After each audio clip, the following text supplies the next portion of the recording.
La faute à qui? La faute à ceux qui votent, d'abord, hein, parce que cet état de fait résulte quand même d'une idéologie. Voilà que les beaux quartiers de Paris, ces beaux quartiers, vous savez, qui sont mondialisés et dont le confort dépend, d'une immigration, continue, massive, en provenance du tiers-monde, se prend en pleine tronche, si j'ose dire, les effets secondaires de ce que subissent, les Français qui habitent dans les quartiers périphériques et les Français d'origine immigrés également qui habitent dans les quartiers périphériques, que ces Français subissent depuis des années. Donc il y a une forme de retour de bâton, si vous voulez, qui fait que les électeurs qui votent pour des courants politiques en faveur de cette immigration massive dont on voit les effets secondaires, parce que je suis désolé, quand vous interrogez la police sur les profils des personnes, si vous voulez, qui créent cette insécurité, c'est toujours des gangs, des personnes qui viennent, qui soit sont clandestines, soit sont légales, mais enfin, c'est que des populations d'origine étrangère ou étrangère. Donc voilà, donc il est un peu normal, si vous voulez, que ces classes bourgeoises parisiennes qui votent pour ces idéologies se trouvent à leur tour enrichies par cette diversité qu'ils appellent de leur vœu pour les autres. Oui. Ce qui est fascinant, je ne dis pas que les caméras de surveillance ne servent à rien, bien sûr qu'elles servent, mais si derrière, en ayant identifié les gens avec ces caméras, et là je rejoins ce que disait Philippe David, il ne se passe rien parce que les gens sont déférés, ensuite libérés, ça ne sert pas à grand-chose. Oui. Ça c'est la première chose. Vous dites ensuite, il conviendrait de fermer le lieu. Mais comment diable peut-on refuser de fermer les frontières pour protéger le pays? Donc on laisse les frontières. Non mais on laisse les frontières ouvertes. Concrètement, pour les habitants du 7e qui ont ras-le-bol, si vous voulez, de voir ce qui se voit sur leur fenêtre, ou pour les touristes étrangers, c'est un scandale absolu. Éric Revel, quand on est infoutu de virer des personnes qui n'ont rien à faire chez nous, déjà il faut commencer par ne pas les faire rentrer. Or, pour ne pas les faire rentrer, il faut rétablir des frontières. Si vous laissez les frontières ouvertes, effectivement, vous allez arriver à la fermeture du Champ de Mars, à l'établissement de clôtures. Et d'ailleurs, tous ceux qui appellent à des frontières ouvertes, ils ont des murailles hautes de 10 mètres autour de leur domicile privé. Donc on m'explique, est-ce que les murs sont efficaces? Simplement parce que quand c'est des individus et pas pour les pays, vous avez d'autres pays qui installent également, on en parlera tout à l'heure, des murs autour de leurs frontières. Mais en attendant, qu'est-ce qu'on fait des voyous qui sont autour? Qu'est-ce qu'on fait des mineurs isolés qui traînent? Premièrement, on arrête drastiquement l'immigration en rétablissant des contrôles aux frontières. Ceux qui sont arrêtés, qui sont sans papier, direct dans un avion pour chez eux. Et évidemment, le problème ne va pas se régler en quelques jours ou en quelques semaines. Mais si on ne commence pas par vouloir le régler, on perpétue. Ça fait combien de fois qu'on est sur ce plateau pour en parler? Ça fait des mois, sinon des années. Et les députés à l'image de notre société, selon vous?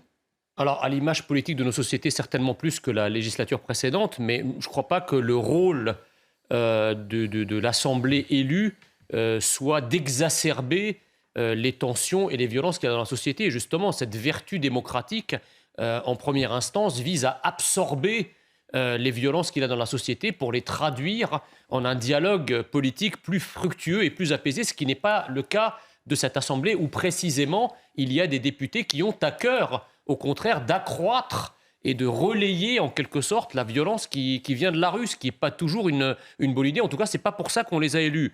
Je reviens sur l'attitude de Thomas Porte. Moi, quand j'ai vu, si vous voulez, les deux têtes sur le ballon, je ne sais pas pourquoi, j'ai pensé à Samuel Paty.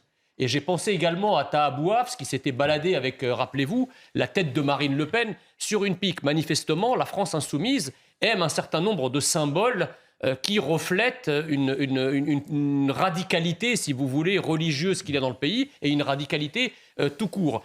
Ça, c'est une chose. Jean Messier, il nous reste juste deux minutes avant de marquer une pause. On va écouter Karim Abrik et Philippe David. Thomas Porte devrait la prendre. Voilà, jeu de mots à Jean Messier. Là, il a pris 15. C'est de savoir si la jeunesse, avec la tête un peu bien faite, a envie de s'engager en politique aujourd'hui quand on voit ça.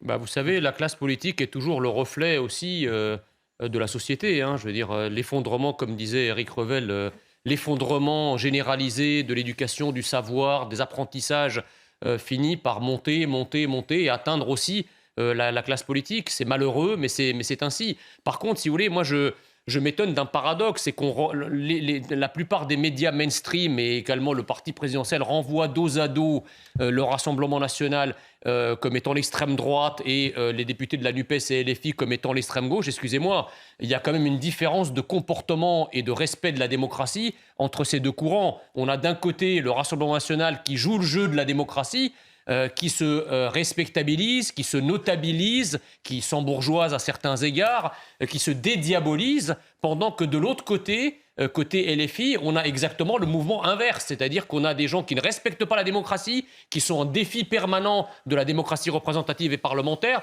qui le foulent aux pieds, qui se diabolisent. Donc le traitement est un peu injuste que font un certain nombre de médias à l'égard de ces deux courants. Voilà. Pour clore, on va parler de Mélenchon.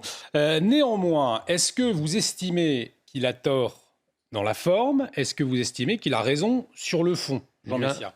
Ni l'un ni l'autre. Je veux dire, il accepte les termes d'une émission, il sait très bien qu'il va être interrogé là-dessus. Ça fait quand même des mois qu'on en parle. C'est pas comme si c'était un truc qui venait d'arriver pendant l'émission et qu'il avait percuté frontalement par surprise. Donc tout ça est très hypocrite. Et puis est-ce qu'on imagine Jean-Luc Mélenchon défendre de la même manière, avec la même faconde et la même hargne et la même poésie dégoulinante, quelqu'un d'autre que son poulain ?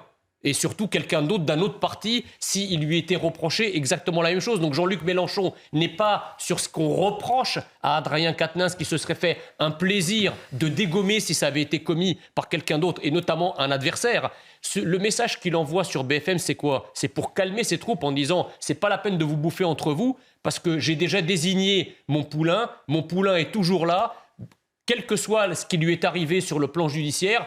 Ça ne sert à rien d'espérer que je soutienne quelqu'un d'autre que lui. C'est un message qui est adressé à ses propres troupes, comme quoi il adoube encore Adrien Quatennens, malgré sa condamnation, malgré ce qui lui a été reproché. Donc la théâtralisation, si vous voulez, de Jean-Luc Mélenchon et cette espèce de côté, un peu théâtre de boulevard, ça prend pas, quoi. Alors maintenant qu'effectivement les médias de manière générale et BFM TV ont des interviewent les gens de manière un peu véhémente et surtout un peu différenciée en fonction des couleurs politiques, bon, ça existe depuis des années. Je veux dire, les représentants du Rassemblement national ou du camp national de manière générale en savent quelque chose. Ils sont beaucoup moins bien traités sur cette chaîne que Jean-Luc Mélenchon ne l'est. Je n'ai jamais vu aucun d'entre eux partir en cours d'interview parce qu'on l'abordait sur quelque chose qui lui déplaisait. Donc quand on accepte l'augure d'une interview, il faut avoir le courage d'aller jusqu'au bout et pas se carapater et se barrer de manière aussi minable. Voilà. Pas besoin de murs de barbelés, pas besoin de frontières physiques finalement. Il s'agit d'une volonté politique avant tout, Jean Messia ? Écoutez, ça dépend du relief de l'endroit. Il y a par endroit où il faut effectivement des murs, d'autres endroits où c'est la mer. On ne peut pas faire de murs. Je suis désolé, il y a quand même des exemples d'endroits où on a fait des murs qui ont radicalement stoppé l'immigration massive, en tout cas l'invasion, et d'ailleurs le terrorisme. Prenez par exemple le mur qui a été construit en Israël. Pendant des années, les Palestiniens, les factions terroristes palestiniennes faisaient des carnages à partir des territoires palestiniens en Israël. Depuis que le mur a été construit, ça a radicalement fait baisser l'insécurité. Et aujourd'hui, s'il y a des attaques, la plupart sont perpétrées par des Arabes israéliens. Le mur aux États-Unis, tant décrié que Donald Trump avait commencé à ériger, c'était tellement une mauvaise idée que Biden a accordé les crédits pour le poursuivre. Donc qu'on ne nous dise pas de grâce que les murs ne servent à rien. Si les murs ne servaient à rien, je reprends cet exemple, pourquoi autour des propriétés privées vous installez des murs et des protections ? Si ça sert à rien, ça ne peut pas servir à quelque chose quand c'est privé et à rien quand c'est des pays. Vous comprenez ? Donc il faut être logique. Les pays qui ont érigé des frontières extrêmement drastiques, que ce soit des murs ou des contrôles, etc., comme la Pologne par exemple, vis-à-vis de la Biélorussie, comme la Hongrie, sont des pays qui ont très peu d'immigration illégale. C'est un fait.